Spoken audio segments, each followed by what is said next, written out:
देखो पहला क्वेश्चन क्या है, एक रेगुलर ऑक्टागन है A B C D E F G H, side A है जिसका, तो पूछा है डायगोनल एडी कितना होगा इन टर्म्स ऑफ ए। बड़ा अच्छा क्वेश्चन है। देखो एक ऑक्टागन ना यूजुअली ऐसा दिखता है,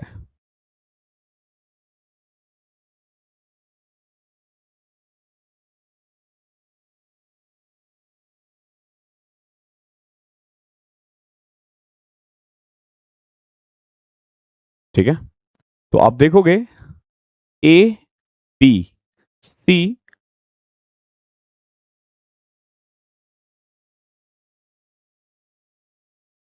D E F G H, ये दे रखा है। आपसे पूछा है एडी बताओ कितना होगा ये, ठीक है। इन शॉर्ट फिगर यहां से सही से बना नहीं है, बट इधर तो ठीक बनाया ना, इधर ले लेते हैं।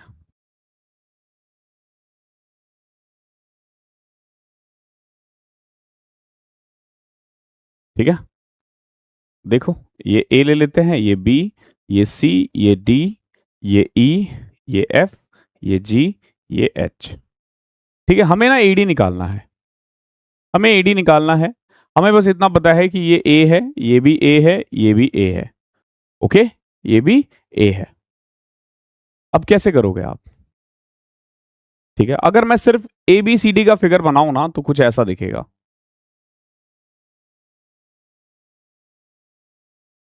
ओके, सिर्फ ए बी सी डी का फिगर बनाऊं तो ऐसा दिखेगा। ठीक है, एक चीज ध्यान रखना, ये भी ए होगा, ये भी ए होगा, ये भी ए होगा। अगर मैं एंगल की बात करूं तो ये वाला एंगल कितना होगा, क्योंकि ऑक्टागन है तो ऑक्टागन में इंटीरियर एंगल का फॉर्मूला क्या होता है, 180 n माइनस टू अपॉन में n। तो 180 n माइनस टू, 6/6, 8 में से 2 6 ना, बटे में 6।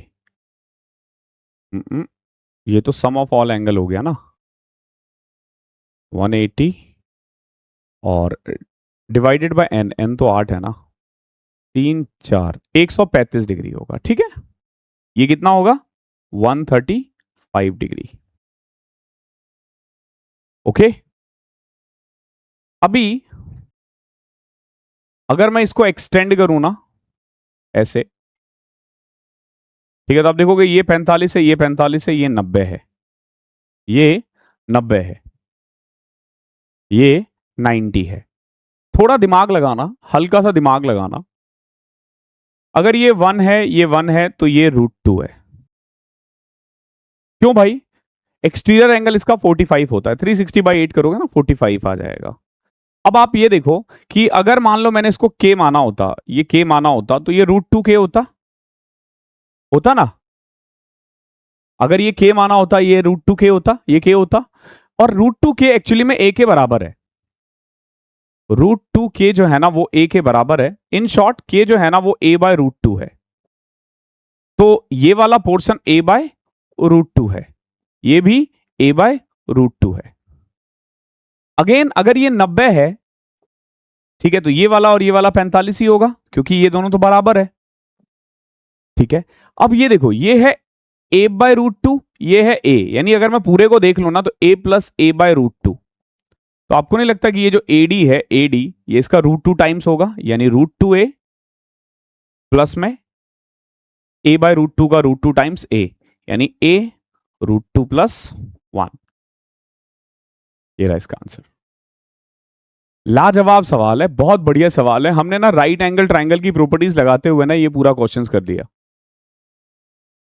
ठीक है, आई होप क्लियर होगा। इस फिगर की जरूरत नहीं थी, उससे हो जाएगा। अच्छा क्वेश्चन था। दूसरा देखो, ए किसी काम को 15 दिन में कर सकता है, बी किसी काम को 20 दिन में कर सकता है, और सी 30 दिन में। देखो, ए किसी काम को 15 डेज में कर सकता है, बी किसी काम को 20 डेज में कर सकता है, और सी किसी काम को 30 डेज में कर सकता है। अगर इन तीनों ने काम स्टार्ट किया और सी काम छोड़कर चला जाता है थोड़े दिनों बाद, एंड बी और ए कंप्लीट द रिमेनिंग वर्क, अगर total paid for this work is 18,000 और बी को 6,000 ज्यादा मिला है सी से, तो पूछा है इन how many days the work will be completed. देखो टोटल 18,000 रुपए है, बी को 6,000 ज्यादा मिल रहा है सी से, तीनों ने मिलकर स्टार्ट किया था, सी थोड़े दिन बाद छोड़कर चला गया, ध्यान रखना। अगर आप देखोगे 15, 20 और 30 टोटल एफिशिएंसी आएगा, टोटल वर्क 60 आएगा, यानी work done by A in 1 day, be in 1 day और सी इन 1 डे, ये है। ठीक है, अभी काम कितने दिन चला है ये नहीं पता है, लेकिन इतना पता है कि जो टोटल 18,000 थे ना, उसमें से बी को सी से 6,000 रुपए ज्यादा मिला है। बी गेट 6,000 मोर देन सी। देखो जैसे अगर मान लो 6,000 है ना,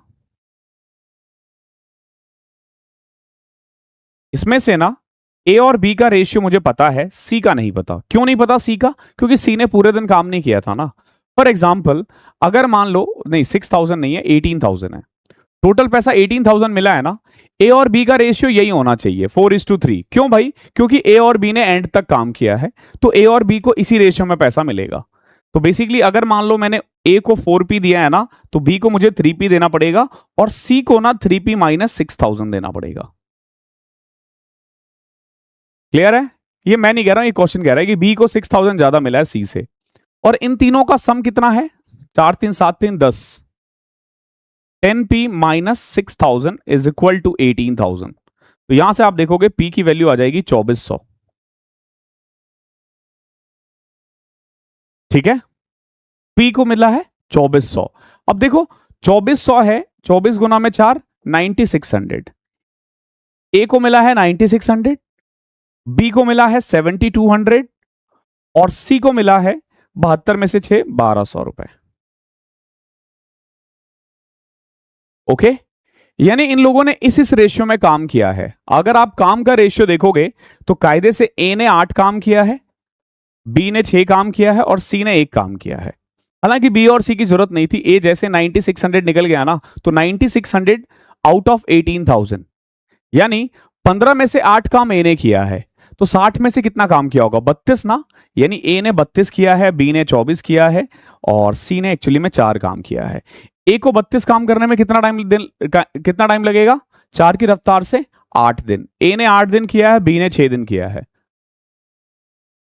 आपसे ये तो पूछा in how many days the work will be completed. A ने तो पूरे 8 दिन काम किया है ना, तो ए ने पूरा काम चला है 8 दिन। ये बढ़िया क्वेश्चन है, हल्के में मत लेना इसे, अच्छा क्वेश्चन है। इसमें आपको सारे ही अच्छे ही क्वेश्चंस मिलेंगे। फिर से देखो, एक 1500 मीटर का रेस है, एक्स ने वाई को 100 मीटर से हरा दिया और एक्स ने जेड को 240 मीटर से हरा दिया।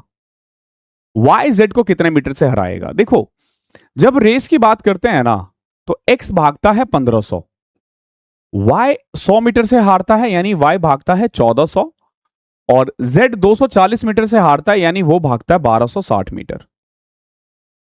ठीक है, अगर मुझे इन सब की स्पीड का रेशियो देखना होगा ना, तो आप यहां से निकाल सकते हो 15, 14 और 12.6। अब ये कह रहा है कि y ने z को कितने मीटर से हराया। अब x की भूमिका खत्म हो गई, y और z को देखो। y और z का ना जो स्पीड का रेशियो है ना, वो 10:9 है। 14 से कट करोगे ना, 14 दहम 40, 14 9 126, यानी कि y जितनी देर में 1500 मीटर भाग रहा है ना, z 1350 ही भाग पाएगा, यानी y ने z को 150 मीटर से हरा दिया। कितने मीटर से हराया है? 150 मीटर से। अच्छा सवाल है। क्वेश्चन नंबर 4 देखो,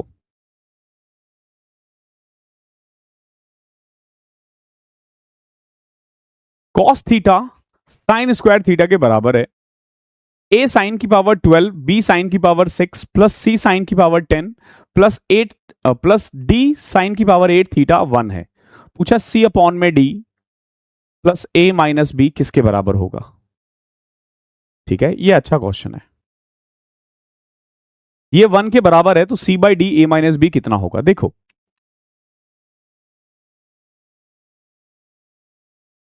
ए साइन की पावर 12 थीटा,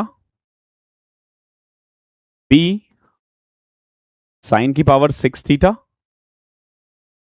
प्लस में सी साइन की पावर 10 थीटा प्लस में डी साइन की power 8 theta is equal to 1 है। पूछा क्या है, सी अपॉन में D plus A minus B कितना होगा। ठीक है, ये पूछा है आपसे। एक चीज देखो, कॉस थीटा जो है ना साइन स्क्वायर के बराबर है, और ये जो 1 है ना, ये हिंट दे रहा है कि ये जो पूरा है ना, या तो sign square theta plus cos square theta का होल स्क्वायर है या क्यूब है। तो क्यूब होने के चांसेस ज्यादा है, क्यों? क्योंकि यहां पे 12 आ रहा है। ठीक है, एक चीज देखो, साइन की पावर 12 को ना आप क्या लिख सकते हो, ए कॉस की पावर 6 थीटा। ठीक है, कॉस की पावर 6 थीटा। अब यहां देखोगे आप बी की पावर साइन 6 थीटा भी है, प्लस में सी साइन की पावर 10 थीटा है। इसको आप कायदे से साइन 10 को ऐसे लिखो कि साइन और कॉस दोनों में आ जाए। तो कैसे, यहां देखो, जैसे हमने क्या किया था, साइन स्क्वायर की 6 और कॉस स्क्वायर से क्यूब थीटा का स्क्वायर थीटा का होल क्यूब लिखा है ना, तो देखो ए की क्यूब प्लस में बी की क्यूब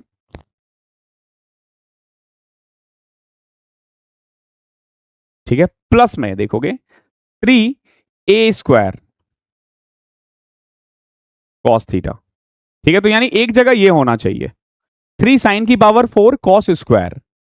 कॉस स्क्वायर को आप साइन की पावर 4 लिख सकते हो। तो देखो साइन की पावर 8 कहां है, तो डी के साथ है ना साइन की पावर 8। तो इस वाले को पता मैं क्या लिखूंगा, ये डी साइन की पावर 4 थीटा, और बचा हुआ साइन स्क्वायर जो है ना साइन की पावर 4, उसको मैं लिख दूंगा कॉस स्क्वायर थीटा। और ये हो जाएगा आपका 3 कॉस की power 4 theta sine square theta. यानी कि साइन 10 में से साइन 8 को मैं लिख दूंगा कॉस की पावर 4 थीटा, और फिर बच जाएगा साइन स्क्वायर थीटा। ठीक है, अब जब आप इन दोनों को कंपेयर करोगे ना, तो यू विल फाइंड, जब आप इन दोनों को कंपेयर करोगे तो आपको पता चलेगा यहां कॉस की पावर 6 के साथ कुछ भी नहीं है, यहां ए है, यानी ए की वैल्यू 1 है, बी की वैल्यू भी 1 आएगा। अब यहां देखो, जब मैं सी कॉस की पावर साइन स्क्वायर थीटा कहता हूं ना, तो कॉस की पावर 4 और साइन स्क्वायर के साथ सी है 3 है, तो सी की वैल्यू 3 है और डी की वैल्यू भी 3 है। ये हमने ए बी सी डी निकाल दिया। ये क्वेश्चन अक्सर एसएससी में आता है।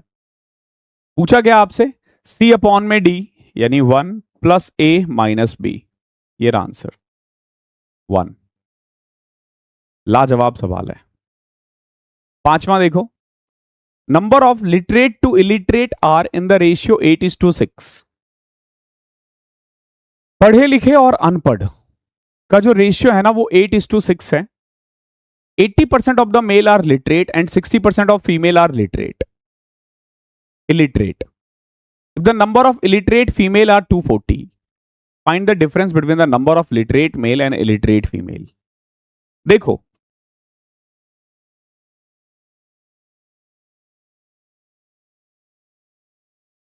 दो मिनट देना यार। देखो, लिटरेट और इलिटरेट का रेशियो 8:6 यानी 4:3 है, यानी 400 और 300। 4:3 को ना हम 400 और 300 ले लेते हैं। हाँ, हम अपनी एक दुनिया बना लेते हैं और उसी दुनिया के अकॉर्डिंग क्वेश्चन सॉल्व करेंगे।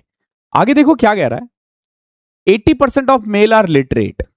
लिटरेट में ना जो भी मेल है ना वो अपना 80% आएगा। 60% of female are illiterate. Illiterate में 60% फीमेल आएगी, बट फीमेल ध्यान रखना अपनी पॉपुलेशन का 60%, यानी कि औरतें जो है ना अपनी पॉपुलेशन का 40%, अपनी पॉपुलेशन का 40% क्या है, पढ़ी लिखी है। यहां देखो, if the number of illiterate female is 240, illiterate 240 है। वैसे इसको आप लेट करने की जरूरत पड़ेगी नहीं, ऐसे ही हो जाएगा ये तो। 60% अगर 240 है तो 40% कितना होगा, 160 ना, 160। ठीक है, इसको 4:3 रहने दो, इसकी भी जरूरत नहीं है। ओके, नंबर लेट करने की जरूरत नहीं है। देखो फीमेल में ना पढ़ी लिखी जो औरतें हैं ना, पढ़ी लिखी मेल और 60%, हाँ पढ़ी लिखी लड़ी औरतें 160 है, और पढ़े लिखे जो अनपढ़ जो औरतें हैं वो 240 है। मेल का रेशियो क्या आएगा, 80% है ना, यानी अगर मान लो मैंने मेल 5M मान लिया ना, तो 4M पढ़ी लिखी है, पढ़े लिखे हैं, और M अनपढ़ है। सो 4M प्लस 160 और M प्लस 240 का रेशियो जो है ना वो 4:3 है। आपसे क्या पूछा है, the difference between number of literate male and illiterate female. Illiterate female तो 240 है, बाकी ये देख लेते हैं इन दोनों का डिफरेंस होगा आंसर। एम निकालो पहले, 12M plus 180 is equal to 4M plus 960, 8M 780, M आ जाएगा 8 नंबर 72, 97.5, 7886, ओह सॉरी 480 है ये तो, 60, 240, ये 240 हो जाएगा और ये 60 हो जाएगा। क्या पूछा आपसे, नंबर ऑफ लिटरेट मेल ये है और इलिटरेट फीमेल ये है, दोनों का डिफरेंस कितना आ रहा है, 0 आ रहा है।